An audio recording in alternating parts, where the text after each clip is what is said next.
नमस्कार, खबर समय जगत में आपका स्वागत है। मैं हर्षिता जौहरी। आइए नजर डालते हैं देश प्रदेश से जुड़ी तमाम खबरें। भोपाल लोक भारती के राष्ट्रीय उपाध्यक्ष अशोक त्रिपाठी जी ने खासगी ट्रस्ट को लेकर कहा कि अगर एक अधिकारी जिम्मेदारी और जवाबदारी से सरकार और समाज के हित का विचार करता है तो उस एक अधिकारी की छोटी सी पहल निष्पक्षता और निर्भीकता की होगी और वह सरकार की हजारों करोड़ की संपत्ति बचा सकता है।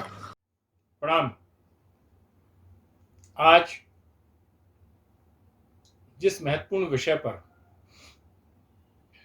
आपसे बात करनी है वह है खासगी ट्रस्ट।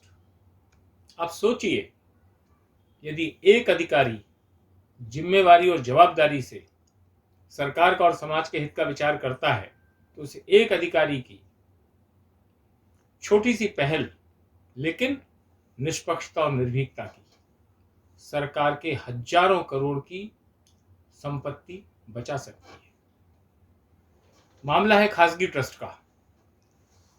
निश्चित रूप से होलकर स्टेट के समय देश प्रदेश में फैली हुई संपत्ति को एक ट्रस्ट के अधीन करने की एक प्रक्रिया थी, लेकिन वर्ष 2007 से इस खासगी ट्रस्ट के ट्रस्टियों ने अनाधिकृत रूप से उन संपत्तियों को बेचना शुरू कर दिया।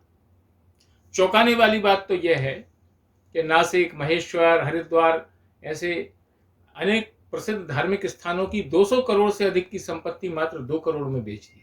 कुछ सौदे तो 100 रुपए से लेकर 700 रुपए में हो गए। जब ये मामला सामने आया 2012 में, इसकी शिकायतें हुई, तो मुख्यमंत्री जी ने इसकी जांच भूमाफियाओं के विरोध कार्रवाई करने के लिए चर्चित निष्पक्ष और बेबाक दबंग अधिकारी मनोज श्रीवास्तव को जांच सौंपी। उसका परिणाम यह हुआ कि 2004 में बहुत सारे चौंकाने वाले खुलासे हुए, संपत्तियों के विक्रय का खुलासा हुआ और उसमें ऐसे नामी गिरामी ट्रस्टी साथ में अन्य अधिकारियों की और तत्कालीन मुख्य सचिव की भी भूमिका संदेह के घेरे में आई। निश्चित रूप से इन लोगों ने अपनी संपत्तियों को बचाने जब कलेक्टरों ने कार्रवाई शुरू की तो हाई कोर्ट का सहारा लिया, स्टे लिया। उस स्टे का खारिज होना या हाई कोर्ट का जो निर्णय परसों आना, उस निर्णय के पीछे पूरा का पूरा वह जांच रिपोर्ट है मनोज श्रीवास्तव जी की, जिसमें उन्होंने आपराधिक प्रकरण तक कायम करने की अनुशंसा की है।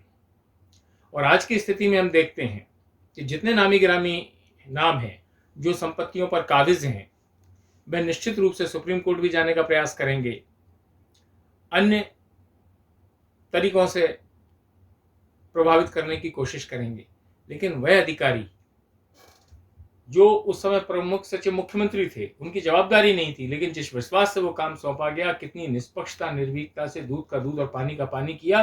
और इसके पश्चात आज भी वह अधिकारी देश प्रदेश के कलेक्टर्स और कमिश्नर्स को आग्रह कर रहे हैं कि तत्काल उन संपत्तियों पर कब्जा लें, ताकि कम से कम जब सरकार उस पर काबिज होगी तो सरकार का एक कदम और आगे बढ़ेगा। यह एक ऐसी सुखद पहल है कि यदि प्रत्येक शासकीय उच्चाधिकारी इसी प्रकार से निजी कार्य की भांति सरकार के कार्य, कानून व्यवस्था या सरकारी योजनाओं में अपने आप को झोंक दे और डुबा दे या दांव पे लगा दे, तो ऐसे सुखद परिणाम आते हैं। मात्र एक अधिकारी की जांच रिपोर्ट हजारों करोड़ की, हजारों एकड़ जमीन संपत्ति बचा सकती है। यह पहल सराहनीय है, वंदनीय है, अनुकरणीय है। यह प्रशासनिक क्षेत्र के उस अमले को निश्चित रूप से पालन करना चाहिए और निश्चित रूप से कहीं ना कहीं कुछ तो प्रेरणापुंज हो जिनसे समाज प्रेरणा ले।